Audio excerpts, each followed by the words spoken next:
military intelligence warned of the deadly coronavirus in a briefing to the government in early January. Yes or no, did the Prime Minister, his office, or any member of the Cabinet see these briefings? Yes or no? The Honourable Deputy Prime Minister.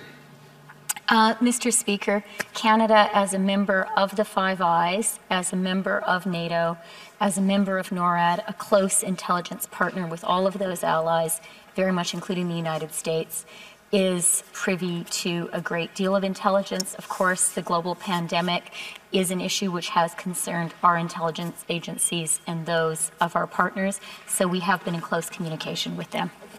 Well, member for Carleton. Did any member of the Cabinet see that intelligence from our military, yes or no? The Honourable Deputy Prime Minister. As I have said, Mr. Speaker, our intelligence sharing is very important.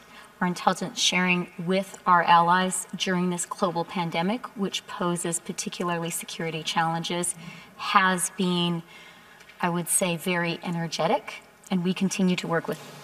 The Honourable Member for Carleton. The question was and is, did any member of the Cabinet see that military intelligence, yes or no? The Honourable Deputy Prime Minister.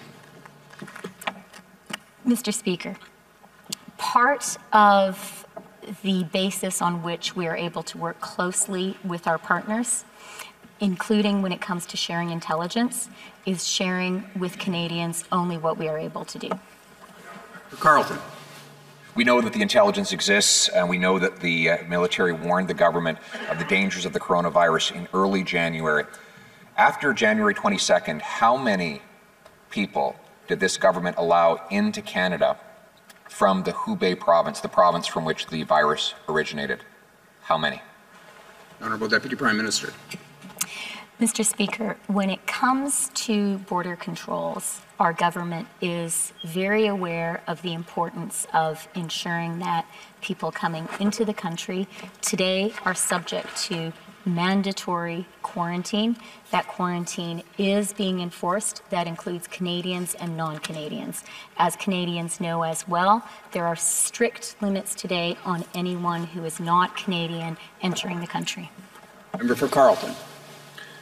How many people were allowed into Canada from Hubei province after this government received intelligence showing the danger of the coronavirus from our military? The Honourable Deputy Prime Minister. Mr. Speaker, we became aware that the coronavirus was indeed a threat and that there were a number of places around the world where we were receiving people who could have the contagion of the coronavirus.